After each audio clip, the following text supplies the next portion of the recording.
নমস্কার বন্ধুরা, welcome back to my channel. শুরু করছি এখনকার ভিডিও।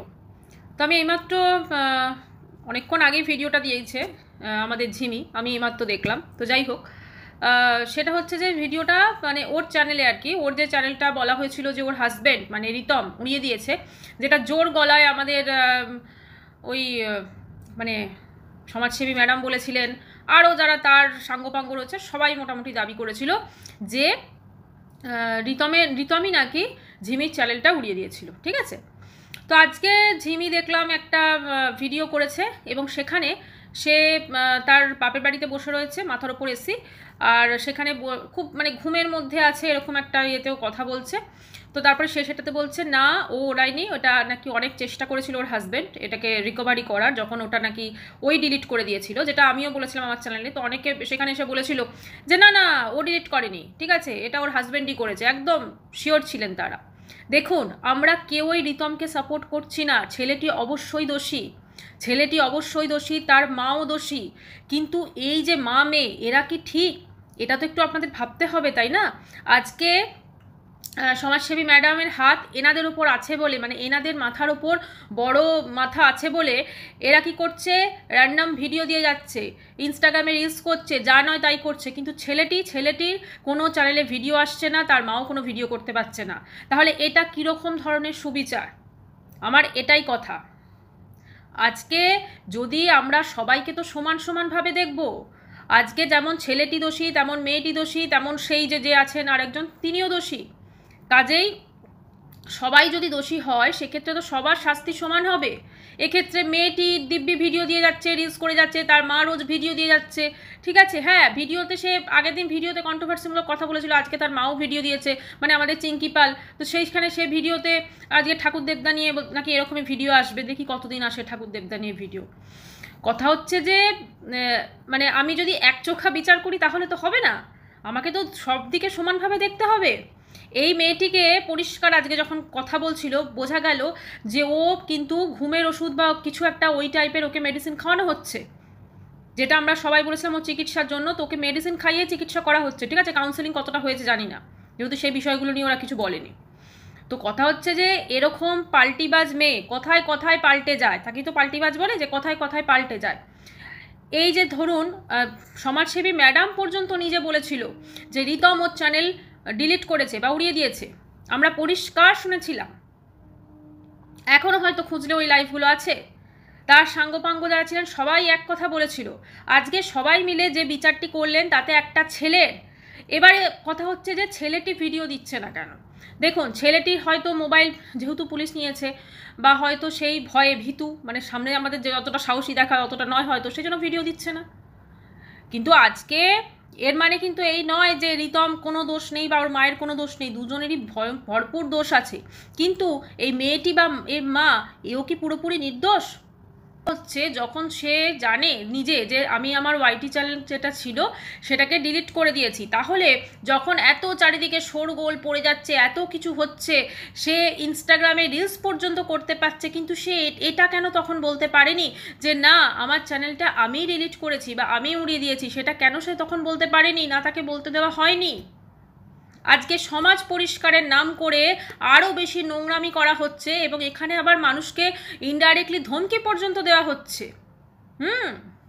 আপনারা কেউ ওদের নিয়ে ভিডিও করবেন না, অথচ ওনার সাঙ্গপাঙ্গরা ভিডিওর লাইভ সমস্ত কিছু করে যাচ্ছে, তার বেলা কোনো অসুবিধা হচ্ছে না। মানে ওনার ছত্রছায়ায় যারা থাকবেন তারা সবাই ভিডিও করতে পারবেন, কিন্তু যারা সত্যি কথাগুলো বলবেন তাদের ক্ষেত্রে অসুবিধা। বাক স্বাধীনতা প্রত্যেকের আছে, গণতান্ত্রিক দেশে সেটা আরও বেশি আছে। প্রত্যেকে তার চ্যানেলে যেটা দেখবে সেটা নিয়ে কথা বলবে।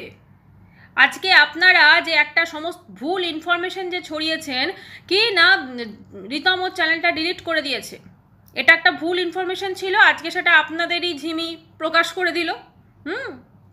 আপনাদেরই ঝিমি আজকে সেটা বলে দিল যে হ্যাঁ ওটা আমিই করেছিলাম। তাহলে আপনারা তাহলে নিশ্চয়ই জানতেন জিনিসটা। আজকে ওই ছেলেটি যেমন দোষী, সে দুটো বিয়ে করেছে, তার যা যা আপনি বলছেন আমি সব কিছু মেনে নিলাম, তার মাও দোষী, কিন্তু এরাও তো কম দোষী নয়। আজকে এই মেয়েটির মা বা মেয়েটিও যথেষ্ট মেয়েটির যে ধরনের লাইফস্টাইল আমরা দেখেছি, ঠিক আছে, যে পোশাক আশাক আমরা দেখেছি, সে ওয়াইটিতে পরে মানে ভিডিও করেছে বা রিলস করেছে, সেগুলো দেখুন, সবাই পোশাক পরতে পারে, শর্টস সবাই পরতে পারে, কিন্তু সবার একটা রুচিবোধ আছে। আজকে এই মেয়েটির মা যেভাবে দিনের পর দিন তার জামাইকে নিয়ে সমালোচনা করে গেছেন এবং নোংরা নোংরা কথা এই মেয়েটি পর্যন্ত তার মায়ের সাথে বসে বলে গেছে, সেইগুলোকেও কিন্তু বিচার করার প্রয়োজন ছিল। ছেলেটি তো অবশ্যই নোংরা, সে বিষয়ে কোনো সন্দেহের অবকাশ নেই। আর ছেলেটি আর তার সই প্রাক্তন, তারা যে নোংরামিটা করেছে আমরা সব দেখতে পেয়েছি, কিন্তু এক্ষেত্রে যখন সমান বিচার হচ্ছে না, তখন আমরা বলছি। আজকে ঝিমি এসে পরিষ্কার বলে দিল, একদম ক্যাজুয়ালি বলল, আবার সেই 23,000 টাকা নাকি প্রথমে নাকি 26 চেয়েছিল, তারপর নাকি 23,000 টাকার বিনিময়ে সে তার হ্যাক চ্যানেল ফিরে পেয়েছে।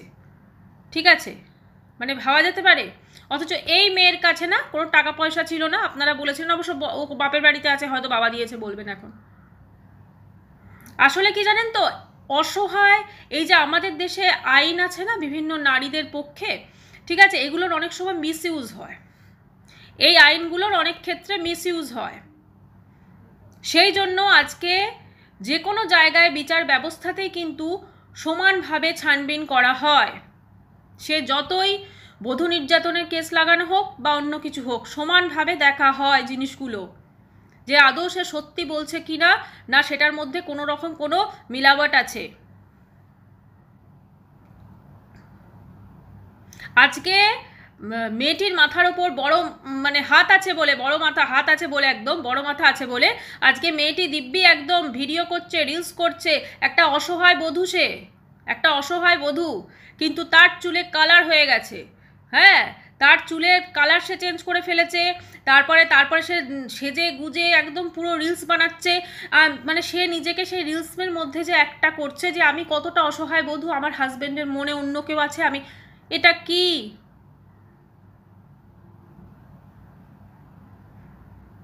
সত্যিকারের অসহায় বধূ কাকে বলে না? আপনি তো ম্যাডাম অনেক কিছু কাজকর্ম করেন শুনে, মানে এই সমস্ত নিয়ে আছেন, ওই মেয়েটিকে নিয়ে গিয়ে দেখাবেন সত্যিকারের অসহায় বধূ বা যাদের উপর সত্যিকারের এই শারীরিক নির্যাতন হয়, তাদের এক্স্যাক্টলি তাদের অবস্থাটা কি থাকে। আজকে এই এই মা মেয়ে, এর আগেও আমরা দেখেছিলাম ওই কৃষ্ণনগরে ওই ম্যাডামের কাছে গেছিল, তারপরে সেই ম্যাডাম নিজে এদের দেখে টেকে কেটে মানে জাস্ট ইয়ে করে ফেলেছিলেন, কারণ এরা সত্যি কথা বলছি, এরা শুধুমাত্র যে এদের মানে কাউন্সেলিং প্রয়োজন বা এদের মানসিক চিকিৎসার প্রয়োজন তার নয়, এরা ভীষণ চালাক দুজনে। দেখুন এত কিছু হয়ে গেছে, কিন্তু তারপরও এরা ব্লগ বা ভিডিও দিয়ে যাচ্ছে, সমানে সমানে দিয়ে যাচ্ছে। এদের না তো বিন্দুমাত্র লজ্জা আছে, না শরম আছে, না কোনো চিন্তা আছে, না কোনো কিছু আছে, কারণ এরা জানে এদের পরে সব কিছু হবে। কারণ এই যে মহিলা মেয়ে নারী জাতি, মানে বিশাল টর্চার হয়েছে ওর ওপর। আজকে যে মেয়ে ক্ষণে ক্ষণে মিথ্যে কথা বলে, তার প্রত্যেকটা কথা বিশ্বাস করে নেওয়া হচ্ছে। একটা সময় এই মাও পর্যন্ত মেয়ের নামে নাকি একদম শুরুর দিকে যদি ভিডিওগুলো আমরা একটু দেখি ওর মায়ের চ্যানেলে গিয়ে, মেয়ের নামে কি সমস্ত কোর্ট থেকে ইয়ে করেছিল সমস্ত কিছু, মেয়ে নয় নাকি এই নয় নাকি, আমরা যদি আগের দিকের ভিডিওগুলো দেখি একদম শুরুতে, তখন কিন্তু দেখা যাবে। আজকে এই ছেলেটির দোষ আছে আমি অবশ্যই মানছি, কিন্তু এরা যেভাবে দুজনে সংসার করা শুরু করেছিল, তারপরে এই যে টোটাল ড্রামাটা হলো না, এইটার কোনো প্রয়োজন ছিল না এই মুহূর্তে। আজকে এই জিনিসটার জন্য সমস্ত কিছু বিগড়ে গেল। লাভটা কি হলো? ওই মেয়েটি আবার তার বাপের বাড়ি চলে এলো, আবার কদিন বাপের বাড়িতে থাকবে, আবার কদিন মা বাবার ওপর কিছু একটা টর্চার করবে, আবার ওর ওখানে মানে যাবার জন্য ইয়ে করবে, আবার প্রচুর ভিডিওস আসবে, আবার ওরা বলবেন না আমরা নেব না, ঠিক আছে, আবার ওখানে ফিরে যাবে, হয়তো আপনি আবার গিয়ে রেখে দিয়ে আসবেন, ঠিক আছে, আবার এই জিনিসটা রিপিটেশন হবে, আবার বলা হবে টর্চার হয়েছে। আজকে সব দোষ ওই যে রিতমের যে প্রাক্তন, তাকে দিলেও হবে না, সে তো মহাচালাক। আজকে তা শুনছি নাকি তার নাকি বিয়ে ঠিক হয়ে গেছে, তার এবারে এটা কীরকম ধরনের ব্যাপার হলো যে ওর বিয়ে হয়ে গেলেই ওখানে গিয়ে ঝিমি ওখানে গিয়ে মানে সংসার করতে পারবে, ওর কোনো রকম কোনো কিছু থাকবে না? হতে পারে কখনো? যদি ওই ছেলেটি আর মেয়েটির মানে রিতম আর ওর প্রাক্তনের যদি কোনো সম্পর্ক থাকে না, সেটা ওরা লুকিয়ে লুকিয়েও করবে। আজকে আমার যেটা মনে হয় সব থেকে আগে যেটা সব দরকার, এই মেয়েটির চিকিৎসা শুধু না, একে প্রপার একদম কোথাও রেখে দরকার হলে চিকিৎসা করা। কারণ এ কখন কি বলে এর কোনো জ্ঞান নেই, নাকি নিজেকে কি মনে করে ভগবান জানে। মানে এর হয়ে যারা কথা বলছেন খুব সাবধানে কথা বলবেন, কারণ এরা মানে এ কখন কাকে কি নিচে দেখিয়ে দেবে কিছু ভরসা নেই। আজকে ওর চ্যানেলটা ফেরত এসছে, খুব ভালো কথা। একটা মেয়ের চ্যানেল উড়ে গেছিল, খারাপ লাগছিল দেখে। সে কিন্তু যখন এই জিনিসটা নিয়ে শোরগোল হলো যে ওর হাজব্যান্ড উড়িয়ে দিয়েছে, প্রত্যেকটা যারা ওনাদের হয়ে কথা বলেন প্রত্যেকে বলেছে ওর হাজব্যান্ড চ্যানেলটাকে ডিলিট করে দিয়েছে। হ্যাঁ, মেয়েটার চ্যানেলটা উড়িয়ে তারপরে বাড়ি পাঠিয়ে দিয়েছে। তাহলে আজকে বলুন তো তাদের মুখটা কোথায় থাকলো? আজকে তো মেয়ে এসে সত্যি কথা বলে দিয়েছে যে না আমি ডিলিট করেছিলাম। কারণ আমরাও তো সবাই বলেছিলাম চ্যানেলটা হয়তো ওই ডিলিট করেছে, কারণ এর আগে ও ওরকম ওর একটি চ্যানেল ডিলিট করে দিয়েছিল। আজকে বিচার যখন হবে সবার ক্ষেত্রে সমান হবে। ছেলেটি ভিডিও দিতে পারছে না, ও ছেলেটির মা ভিডিও দিচ্ছে না, আমি ছেলেটির মার কথা বাদই দিলাম, সে আরও বড় জিনিস, যাই হোক তার কথা আমি বাদ দিলাম। কিন্তু ছেলেটির যেখানে ধরুন এই জিনিসটাই হয়তো তার রুজি রোজগার, সে যখন ভিডিও দিতে পারছে না, তাহলে মেয়েটির মা কি করে ভিডিও দেয় বা ওই মেয়েটি কি করে ভিডিও দেয়, এটা কেন আপনারা দেখছেন না?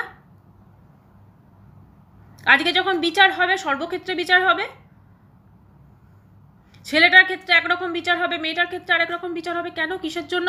কারণ মেয়েটা একটা অসহায় নারী। কোন অ্যাঙ্গেল থেকে অসহায় লাগছে আপনি বলুন তো একটু ম্যাডাম, কোন অ্যাঙ্গেল থেকে এই মেয়ে অসহায়? অসহায় নারীদের যে কি অবস্থাটা হয় সেটা আমরা জানি সবাই। যাদের ওপর সত্যিকারের ডোমেস্টিক ভায়োলেন্স হয়, মেন্টালি হোক, মেন্টাল ক্রুয়েলিটি হোক বা ফিজিক্যাল হ্যারাসমেন্ট, সেটা জানি আমরা কি হয়, ফিজিক্যাল টর্চার। সেদিন যখন ফোনের ওই রেকর্ডিংটা করা হয়েছিল যেখানে ওই রিতম ওর মা চেঁচামেচি করছিল, সেখানে কিন্তু এই মেয়েটিও যথেষ্ট চেঁচামেচি করছিল। তাহলে দু পক্ষের বিচার যেন সমান হয় ম্যাডাম। আমরা সাধারণ ভিউয়ার্স, আমরা কন্ট্রোভার্সি ক্রিয়েটার যেহেতু ভিডিও করি তাই বলছি, সবার মানে বিচার যেন সমান হয়। আজকে যেমন ছেলেটি এবং তার মা ভিডিও দিতে পারছে না, তাহলে এই মেয়েটি এবং তার মা ভিডিও দিচ্ছে কি করে? এতদিন বলা হলো যে মেয়েটির চ্যানেল তার হাজব্যান্ড ডিলিট করে দিয়েছে, আজকে মেয়েটি এসে বলছে যে না না আমার চ্যানেল আমি ডিলিট করে দিয়েছি, তারপরে আবার সেটা রিকভারি হয়ে গেছে। আজকে সে তার হাজব্যান্ডকে যথেষ্ট গুণগান করলো, মানে আবার তার হাজব্যান্ডের প্রতি ভালোবাসা জাগছে ম্যাডাম। আমার মনে হয় ওয়াইটিটা যেমন কোনো রকম কোনো কিছু ঝগড়া করার জায়গা না, সেরকম ওয়াইটিটা কিন্তু সমস্ত দিক বিচার করে আমার মনে হয় এইগুলো বিচার বিবেচনা করা দরকার। আজকে এই মেয়েটি এবং ওর মায়ের মধ্যেই আমার যেটা মনে হয় সব থেকে বড় প্রবলেম আছে। এরা অ্যাকচুয়ালি খুব বোকা, নিজেদের প্রচণ্ড চালাক মনে করে, কিন্তু এরা অ্যাকচুয়ালি খুব বোকা। উল্টো দিকে ওই ছেলেটি ততটাই চালাক। কাজেই বিচার যখন হবে সবার ক্ষেত্রে সমান হবে। আর এই বারবার এই মেয়েকে অসহায় বধূ এইটাকে করা বন্ধ করতে হবে। ওর ওপর টর্চার হয়েছে, ওর ওপর টর্চার হয়েছে, এগুলো বলে দিলেই হবে না, এগুলো কিন্তু পরে গিয়ে প্রুফ করতে হবে। আজকে মেয়েটি যেমন যেমন বলা হয়েছিল ওর চ্যানেল ডিলিট করে দিয়েছে ওর হাজব্যান্ড, আজকে মেয়েটি প্রুফ করে দিল যে একদম সমস্ত কিছু দেখে না এটা আমিই করেছিলাম, তারপরে আমি আবার 23,000 টাকা দিয়ে এটাকে রিকভারি করেছি। যা কিছু হচ্ছে সব কিছু আমাদের সামনেই আছে, যেমন দেখবো সেটা নিয়ে ভিডিও করব এবং সেটার হয়েই কথা বলবো। না তো এক্ষেত্রে ছেলেটিকে সাপোর্ট করা যায়, না তো মেয়েটিকে সাপোর্ট করা যায়, কিন্তু এদের নিয়ে যেটা চলছে সেটাকেও সাপোর্ট করা যায় না। ওয়াইটি পরিষ্কার করা মানে প্রপারভাবে যে সত্যিকারের যে জায়গাগুলো নোংরা সেগুলোকে ক্লিন করা। এই ছেলেটি যদি অবশ্যই কিছু দোষ করে থাকে তার ডেফিনেটলি শাস্তি হওয়া উচিত, কিন্তু এই মেয়েটি এবং তার মা এরাও কিন্তু কম দোষী নয়। এবং এত কিছুর পরও দেখুন মেয়েটিও ভিডিও দিচ্ছে, মেয়েটির মাও ভিডিও দিচ্ছে, সেটাই তো অদ্ভুত লাগছে। তো যাই হোক, ভিডিওটা এখানেই শেষ করছি। অবশ্যই এদিকে চোখ থাকবে এবং এ সংক্রান্ত ভিডিও আসবে, যেটা দেখবো সেটা নিয়েই ভিডিও করব, যেরকম আপডেট আসবে। যদি চ্যানেলটি ভালো লাগে তো অবশ্যই করে সাবস্ক্রাইব করা রইল। দেখা করছি আবার নেক্সট ভিডিওর সাথে। বাই, সবাই খুব ভালো থাকবেন।